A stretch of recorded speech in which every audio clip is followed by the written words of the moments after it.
একটা কাজ করলে কেমন হয়, সামনের সপ্তাহে শুক্রবার ওদের দুইজনের বিয়েটা দিলে কেমন হয়, যদি আপনাদের কোনো আপত্তি না থাকে? এই শুক্রবার হাতে তো মাত্র কয়েকদিন, এর মধ্যে এত বিরাট আয়োজন কি সম্ভব? শুনেন, অত বড় পরিসরে করবো না, আমরা ছোট পরিসরে করি, পরে না হয় বড় করে করব। প্লিজ ভাইজান, আপনি কোনো আপত্তি করেন না। ঠিক আছে। শুভ কাজে দেরি করে লাভ কি, রাজি হয়ে যাও। আচ্ছা ঠিক আছে, শুক্রবারই হবে। তবে জুম্মার নামাজের পরে আসবেন কি তোর? অবশ্যই আসবো, আলহামদুলিল্লাহ। মন খারাপ করে আছিস কেন মা? তুই যদি চাস আমি তোর বাবার সাথে কথা বলি। আচ্ছা, তুই না বললি যে ওই ছেলেটার সাথে চূড়ান্ত কথা বলবি, বলেছিলি? বলেছি, কিন্তু সে বলেছে সে আমাকে বিয়ে করতে পারবে না। আচ্ছা, ছেলেটার সাথে আমাকে কথা বলিয়ে দে না, আমি ওর সাথে কথা বলি। না খালা, আমার যুদ্ধ আমাকে একা করতে দাও। তুমি পারলে বিয়েটা প্লিজ একটু বন্ধ করার ব্যবস্থা করো। আচ্ছা দেখি।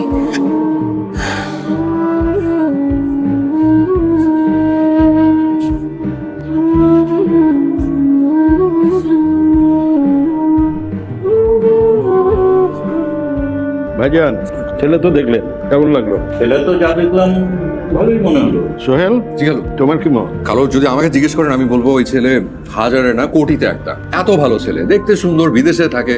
আমি যদি মেয়ে হতাম না, আমি চোখ বন্ধ করে আমি ছেলেকে বিয়ে করে ফেলতাম। এই ছেলের সাথে যদি রিনার বিয়ে হয়, রিনা কিন্তু সুখের সাগরে ভাসবে কালো, বিশ্বাস করেন। আর ওই ছেলেপক্ষ যাওয়ার আগে আমি একটু আলাদা করে কথা বলেছি তো ছেলেটার সাথে, খুবই ভদ্র, একদম মানে মিষ্টি মিষ্টি করে কথা বলছে, মানে নম্র ভদ্র একটা ছেলে, বিনয়ী তার মধ্যে, মানে রিনার জন্য একেবারে পারফেক্ট। খুব ভালো। আপা, আপনি কিছু বলেন? না মানে সবকিছু ঠিকই আছে, কিন্তু এক সপ্তাহের মধ্যে বিয়ে, এত তাড়াহুড়া করে কি বিয়ে দেওয়া সম্ভব? ছেলে পক্ষরা তো বলবেই, তাই না? তাই বলে তাদের কথায় আমরা তো তাড়াহুড়ো কেন করছি? আপা, উপায় নেই। আপনি তো জানেন আমার ছেলে কি কাণ্ড ঘটায় আমাদের পরিবারের বাণিজ্য সব নষ্ট করে দিয়েছে। আমি চাই না রেনার ক্ষেত্রে এরকম কিছু ঘটুক। আর তাছাড়া ওই ছেলেটা খুব অল্প সময় ছুটিতে দেশে আসছে। এক সপ্তাহের মধ্যে এটা একটু বেশি তাড়াহুড়া হয়ে যাচ্ছে। মানে আমার মনে হয় এত তাড়াহুড়া করে যদি আমরা বিয়ে দেই, বিয়েটা কিন্তু জাঁকজমক ভাবে করা যাবে না। না হলে না হবে, তবে বিয়ে শুক্রবারই হবে। সোহেল, জি জি কালু।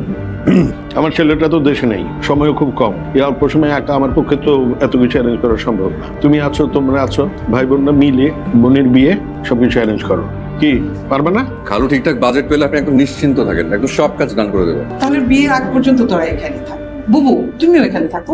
না রে, আমি থাকতে পারবো না, আমার বাসায় অনেক কাজ। ওরা থাকুক, আমি থাকতে পারবো। অসুবিধা নেই, আমরা আসি।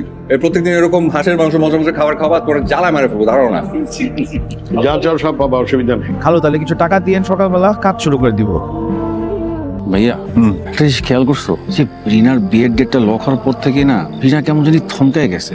দেখলাম লুকিয়ে লুকিয়ে আবার চোখ মুছতেছে সে। জিনিসটা খুব দুঃখজনক। ভাইয়া, আমি কিন্তু জানি যে তোমাকে রিনা ভালোবাসে ভাইয়া। আমি না বুঝতেছি না, তুমি রিনাকে বিয়ে করলেই পারো, সমস্যাটা কোথায়? একটা লক্ষ্মী সুন্দর একটা মেয়ে। আচ্ছা, আমাকে একটা কথা তুমি সত্যি সত্যি বলবা ভাইয়া, তুমি কি রিনাকে পছন্দ করো?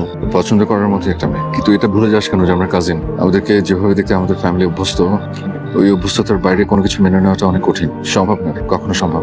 আর তাছাড়া বুঝিস না কেন এসব প্রেম ভালোবাসা আমার লাইন না, আমি হচ্ছি বৈরাগ্যের লাইন।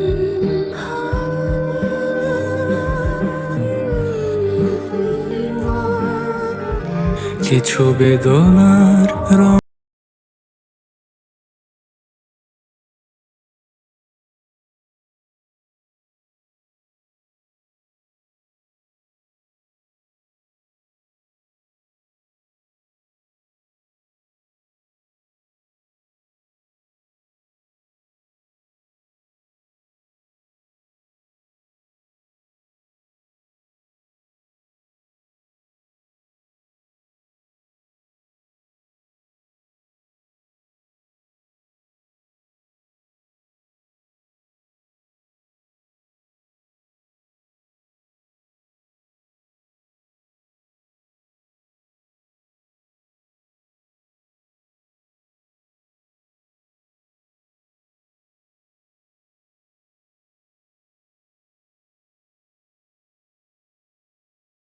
আমার শাড়িগুলো ডেলিভারি ছিল।